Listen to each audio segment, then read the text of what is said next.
Baylor football has one glaring, and I mean glaring, hole to fill this offseason, and that's at quarterback. Not just because Blake Shapen wasn't great, but because he's the only quarterback. This is Locked On Baylor.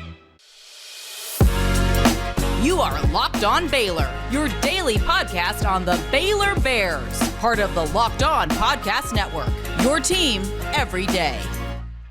Happy Tuesday, everybody. Welcome to Locked On Baylor. I'm Drake Toll, alongside Jackson Posey. Both of us work for Sports Illustrated's Inside the Bears. Jackson, one of our newest members at the outlet. Thank you for making Locked On Baylor your first listen every single day. Again, I hope everybody had a great holiday for the new year, which is New Year, not New Year's. I learned recently, Jackson, in case you were curious, and a Merry Christmas and all of that stuff, too. I could have had a merrier Christmas, Jackson, because my Christmas and every holiday is typically indicative of how Baylor athletics is doing. And right now, it could be better. But here, today's show is complete optimism. Yesterday, I jumped all over the basketball team. Today, we talk about the future of the football program with transfer portal quarterbacks. I know you have a short list that you've built. You've studied these guys. And I want to start here. There's no doubt Baylor needs a portal quarterback, period. Yeah, absolutely. Blake Shapen, only quarterback on the roster right now. And regardless of whether you think he's going to revert back to his early season form before that injury in the West Virginia game, you can't go into a season with just him and walk-ons on the roster. The Austin Novosad decommitment obviously was a big blow for the depth of this team. And so whether you want somebody to take the starting job, just compete with Blake Shapen, sit on the bench and watch, like this, it's a must to get a quarterback at this point for Baylor. And I think there are really 3 or 4 guys out there who look like good targets for the Bears, but none of them really are definite yeses. You know, I've looked through all of the quarterbacks. It's from Hudson Card to your Devin Leary's and DJ Uiagalelei. Yeah, that guy. Everyone that hits the portal, it's like, all right, this is the one. Here you go. And almost without fail, these guys are going to schools that I don't consider to be as big of a brand as Baylor, which makes me a little upset that Baylor's not jumped on some of the bigger names in the portal so far. But there are still guys out there. When you build your number one, or at least the target you think Baylor is going after the most, who jumps out to you right now? Yeah, so I think the main thing that Baylor needs to be looking for at this point is someone who can bring consistency to the position over a span of time. So you can get someone like a Brennan Armstrong at Virginia, who I'm sure we'll talk about later, but he's only going to be there for 1 year. If he comes in and Blake Shapen leaves, you're right back to square one next year, and you have nobody left on the roster, right? And so I think the main thing you're looking for is, okay, who can run this offense for a span of multiple years, to be sort of a bridge, right? Regardless of how good they are, right? Be sort of a bridge to the next generation of Baylor quarterbacks where you can really build out that depth chart beneath them. And with Jeff Grimes at the helm, right, you want someone with that dual threat ability. And so right now, I think the 2 guys that would be at the top of my list are Chandler Rogers from Louisiana-Monroe and Malik Hornsby out of Arkansas. And I know you have very strong feelings about one of those guys, but those would be the top of my list. Right now, I have looked at, of all of the quarterbacks available, the most, Malik Hornsby. That's because he plays for Arkansas. And as a lot of listeners know, I grew up there and watch the Hogs when I can. And Malik Hornsby is the greatest quarterback in the country who is actually a wide receiver. If you want somebody who can sling the football or is a consistent passer or can do game-changing things with their arm, please look away. Very quickly and aggressively look away from Malik Hornsby. He is maybe the most electric running quarterback that's in the portal, and you can make that case because he runs like a 4.39. He has such impeccable speed, but his arm, you could never trust. 2-minute drill, we need somebody to go deep, throw a ball 30 yards. I don't think Malik Hornsby is that guy. You get kind of the inverse of Blake Shapen. Shapen not very good with his legs, known for his arm. Hornsby really, really good with his legs, but there is not an arm there. Yeah, there's one play, I believe it was against Mississippi State. They're down there in the red zone, play action pass. He rolls out to the right and just has a nice little toss play to a guy on the goal line, and it sails about 5 feet over his head, right? And he clearly has the talent to make those throws. I mean, I have the talent to make those throws, right? But he has the talent to make deep bombs consistently, right? He did that at Fort Bend Marshall, playing with Devon Achane, by the way. Great pair of sprinters back there in the backfield. The problem is he really has an inconsistent base. And so he can't consistently develop the same amount of drive and power on his throws because his back leg consistently flares up and flares out. And so if you can work with him on his mechanics, he can get better. This isn't a guy who just doesn't have the arm strength to cut it. He's made those deep passes in the past. But if you're building an offense around Malik Hornsby, this is a, Baltimore Ravens-y type offense, right? You're not going to be throwing the ball deep consistently. This is, I'm going to run spread option over and over again, maybe some triple option, and not a whole lot else. This would be a tight end centric offense. Makes me feel like if Malik Hornsby is your guy, there have to be packages for both of these players because they are so different. And Arkansas tried to do a little bit of that with Hornsby, but in the games that he had to have significant playing time, LSU being a great example where KJ Jefferson was hurt, their typical starter, he was so bad that he was benched because his arm is not up to par. I think you make a great point there too. It's not like this kid's just unflippable. There's no way to make his arm talent good, but there are some glaring issues with him being a starting quarterback at Baylor, as there are with Blake Shapen, in my opinion. So you're going to have to use both of these guys in different ways and in separate packages, which, look, you saw it for an example that probably resonates with no one out there. China Spring High School football. They had one great pocket passer, and their backup quarterback never threw the ball. They would sub him in, and the defense knew this guy's going to run the ball. That would likely be the MO with Malik Hornsby. Not a problem, but something to be aware of as a Baylor fan. You're not getting this all-star game changer that can 2-minute drill again, throw the football down the field and win you a game. But you mentioned another guy, ULM, who I'm sure a lot of people haven't heard of. Expose us to your second favorite target out of the portal. Yeah, so I think Chandler Rogers right now would be my number one target. He's coming out of Mansfield Lake Ridge, where his junior season he split snaps with current Kansas quarterback Jason Bean. So really interesting backstory for him. He only gets one Group of 5 offer coming out of Mansfield Lake Ridge, goes there to Southern Miss. After a year, transfers to Blinn, where he plays 4 games, throws for 750 yards. Then he transfers to Louisiana-Monroe, gets a lot of playing time as a backup his first year. And then this past season was able to take that starting job and really ran with it. He completed 67.5% of his passes, over 2,400 yards, 15 touchdowns, 7 interceptions. And he didn't have a lot of help. This is a guy who lost, I believe it was the 7th most yards to drops in all of the FBS. And if you take out his drops, his completion percentage jumps up to 79.5%.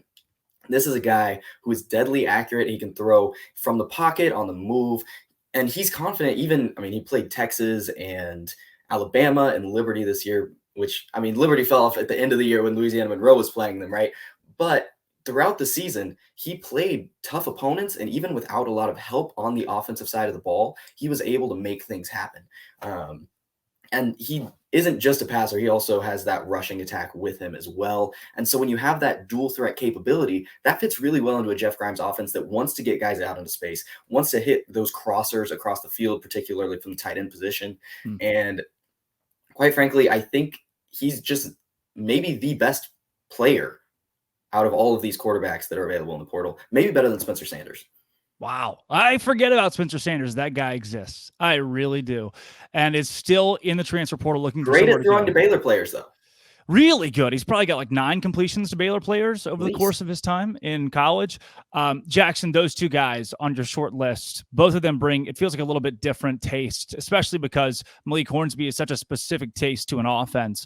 But there are a couple that I have circled, Brennan Armstrong being one that we'll get into as well here. But first, I got to tell everybody at home about one of my favorites, betonline.net. BetOnline.net's where you go. It's where the game starts. Yesterday, Mississippi State football, I thought, all right, Mike Leach has passed away. Mississippi State's going to be really good at football. They're going to score a lot of points because what did Mike Leach do? He scored a lot of points. One of my keys to the game for Mississippi State was to score a lot of points. It's a great way to win ball games. They didn't really do that as well as I thought they would. I had them team over 10 points in the first half. They scored 3. You would think it's a lock for Mississippi State and a Mike Leach offense. It was not. But I did all that at betonline.net. It was really fun to do it. Added a layer to the game that made it really awesome to watch. And I did that again at betonline.net. They've got sports odds. They've got scores. They've got podcasts. If you need it, they've probably got it. If you need a loan, I bet BetOnline would do it. Don't hold me to that, please. All of that right now at BetOnline. It is where the game starts. BetOnline.net.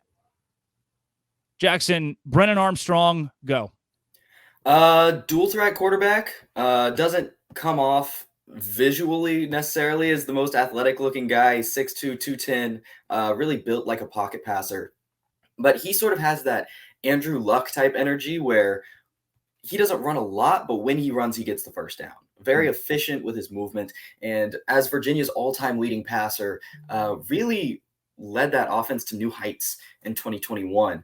But a lot, he threw for 31 touchdowns, 10 interceptions. Great season.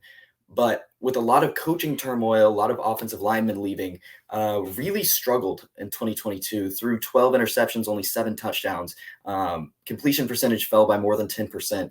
And so if you're betting on Brennan Armstrong, you're betting that he can take you back to those 2021 levels. But he can only do it for 1 year, right? Only 1 year left. Yeah. And so, again, as I said earlier, if you're taking a 1-year quarterback, you better have a really good plan for a quarterback to take in the 2024 recruiting cycle. And right now, I don't necessarily have the confidence in the Baylor recruiting staff to say, oh, yeah, they'll definitely bring in a guy who can start right away. And so if you bring in Brennan Armstrong, you're probably looking at bringing in another guy next season. Well, and I think the biggest part of that was Austin Novosad was going to be that guy. You didn't necessarily have to have an elite 2024 quarterback because your elite guy was in the class of 23. So Novosad leaving, not only it doesn't tank this year's class, but it hurts it a lot. And it puts you in a position where now you're late to the punch for star quarterbacks out of the 24 class, which if you're Alabama or you're Georgia or you're Oregon, you're Colorado, at this point you can be late to the punch. If you're Baylor, you can't. Like, you got to be the first 1 or 2 schools to get after these guys, or you're up the proverbial creek without the proverbial paddle. That's where Baylor's going to be in 24, and I think that's why the portal's so key. And it sounds like that's why you're wanting to go after a guy, even though Brennan Armstrong's really good, a different guy who's got more eligibility. Yeah, I mean, I would be looking at a Chandler Rogers who has 2 years left. Malik Hornsby has 2 years left. Hank Bachmeier from Boise State would be another one, 2 years left. He transferred after Boise State fired their offensive coordinator early this year, so got to use up his red shirt this season.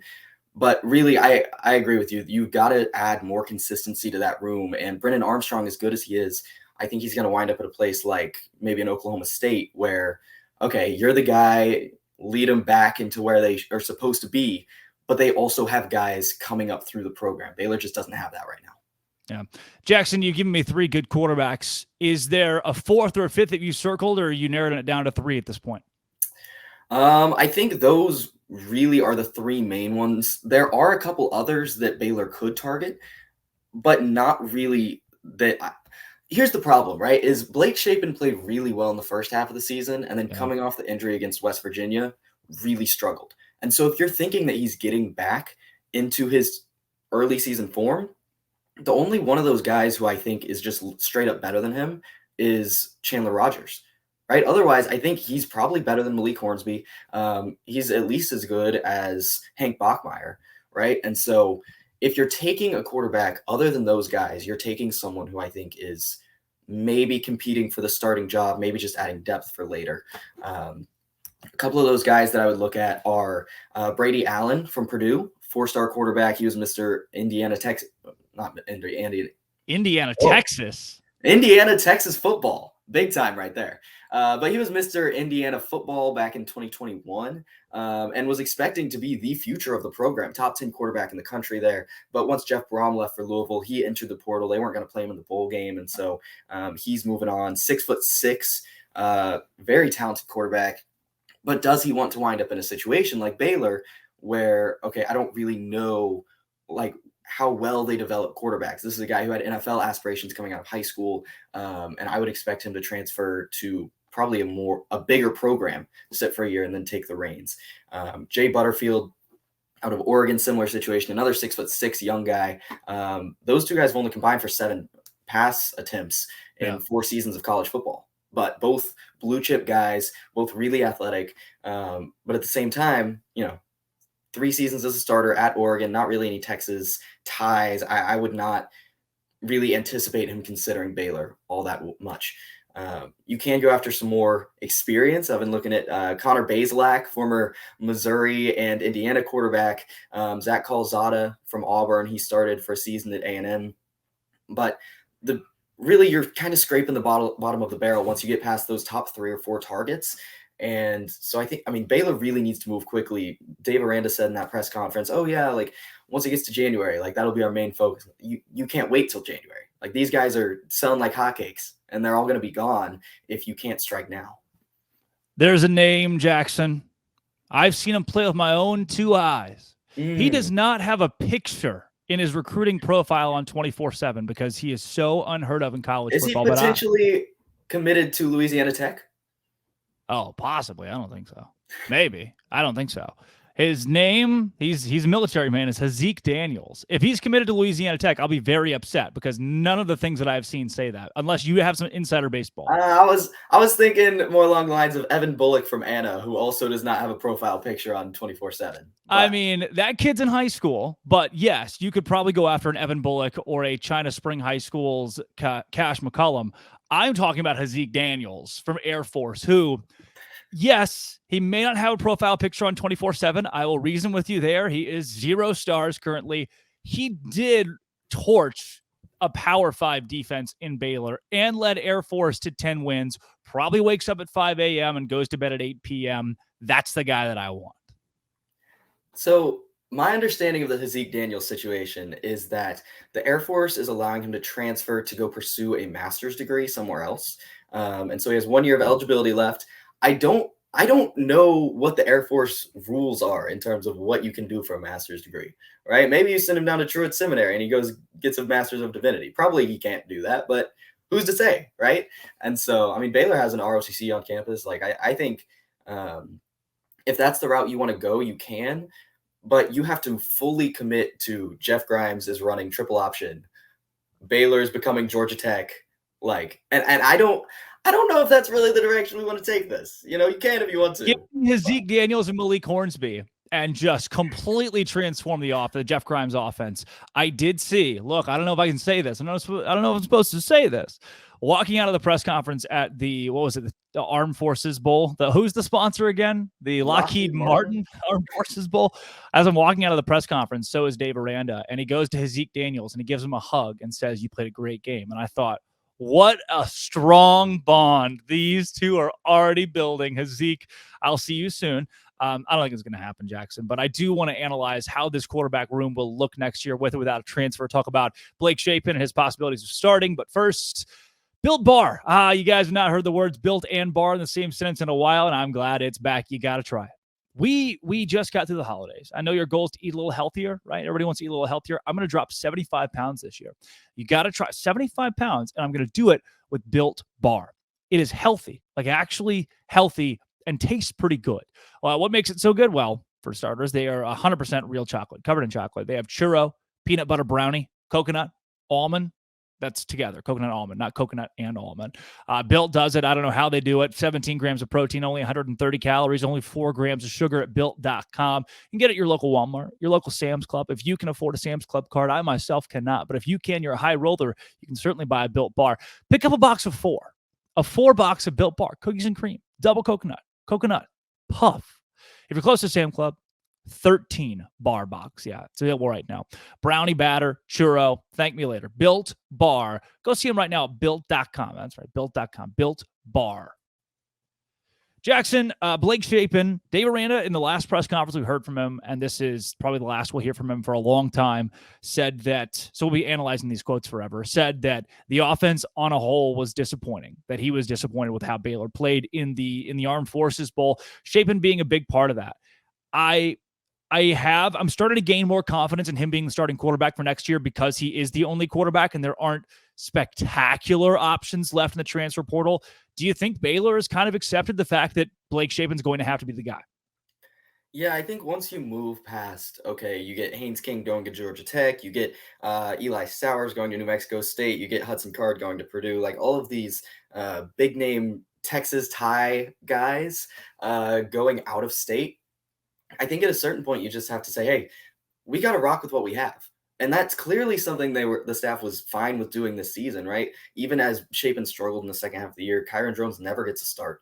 And so I think it's a risky proposition, right? Because at a certain point, you're going to wind up on the hot seat if you put all of your chips into this. Well, you wouldn't really put chips in a basket. If you put all your eggs and the one chip bag of Blake Shapen, maybe it works out, right? Clearly, he performed well in the Big 12 championship game. He was great the first half of this season, and he has the talent to be an above average to high level Big 12 starting quarterback. I truly do believe that. But based on what we saw in the second half of the season, it's just really hard to make that bet. Like, I think you have to bring in someone to compete.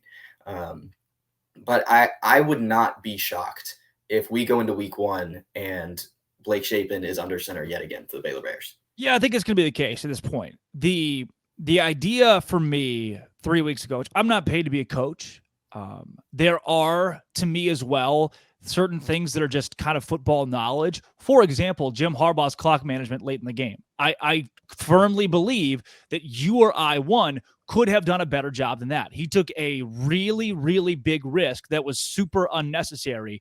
And there are things that college football coaches do that could be better, that I think the general casual college football fan would be a little more conservative on.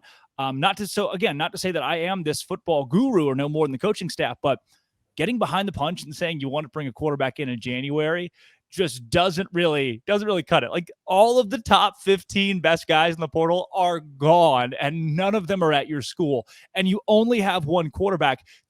Someone tell me how that's supposed to be a good thing, how you can spin that remotely positively to be like, oh yeah, no, Baylor's being patient. No, that's not how this works. It's not how the game works. Someone told me recently, in the recruiting world, Dave Aranda's got to get the dog. He's got to get the dog, not a cutthroat style of recruiting, but a progressive and offensive style of recruiting that he hasn't adopted yet, and he didn't adopt the transfer portal here, and that's why Blake Shapen will be under center in week 1. And it makes me think, at this point, whoever they get from the portal, do you think there'll even be a quarterback competition?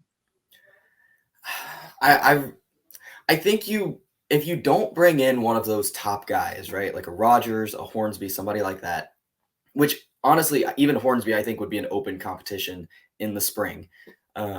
If you don't bring in a veteran like that, I think you're bringing them in to be a backup, right? And you can let them compete all you want, right? They had a competition last spring with Bohannon and Shapen, and Drones wasn't even really a part of it. Right. But yeah, I'm getting more and more concerned as we move throughout this offseason that the coaching staff has just decided to sit back, right? Chandler Rogers, not everybody is tweeting out their offers. Chandler Rogers is tweeting out offers. He's got Cal, he's got Indiana, he's got a couple others, but Baylor hasn't popped up on that list yet, right? And so if you're not looking at the guys with Texas ties who have shown what they can do against schools like UT, I'd just be a little concerned that, okay, maybe we really are going into this offseason. We're going to get another walk-on grad transfer in his 7th year and just keep it moving. Luke Anthony. That's what I mean. He was no shade at Luke Anthony. I love Luke Anthony. He was never going to play. And I think he was he could be a great wise sage in the locker room for all of Baylor. Got a long, mysterious beard. Right. Just had that like Grandpa Luke thing going on. And while I like that, he was a great addition to the program last offseason. You can't have that.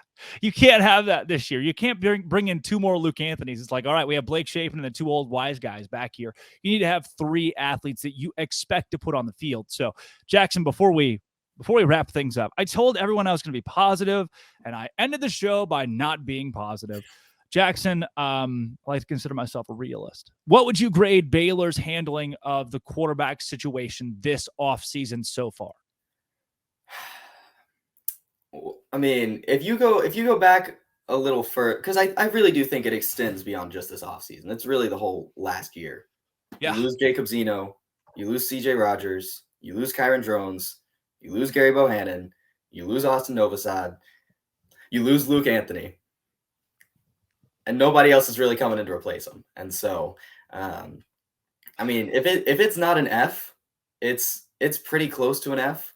And if we want to spin it in a positive way,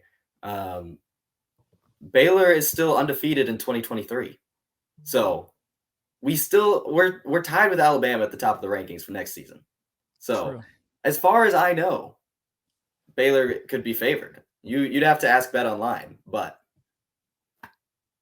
yeah, it's not good. I think F is probably a good place. I was thinking to myself, I was like, oh yeah, no, like C+. And then I remembered, what would bring it up from a 0? Like, where do you like, oh, here's a point. Oh, I'll give you a point for this. Oh, you know what? That was pretty good. Everything is bad when it comes to how the quarterback position has shook out over the course of the last 12 months. I mean, you're looking at guys, that's the one position that's consistently transferred out, which is not to blame Baylor. It's happening everywhere, but you've lost some really good quarterbacks to the point where you sold out for one guy, and now you only have that one guy, and you had a month now to go get somebody else, and you haven't done it. If you're waiting on the right one, I'm sorry, but the right ones might not be left. Like the biggest and best talent in the portal, the guys that could change a program, are pretty much gone. That's not great. Jackson, for those that, by the way, this is your debut on Locked On Baylor. After the 5th one, you get a green jacket. You just have to buy it for yourself. If people like the content you brought to the show today, where can they find you? Yeah, I'm on Inside the Bears. I meant physically. Sports Illustrated. Physically, where can they find you physically? Oh, physically. Right now, I am at a friend's house hiding.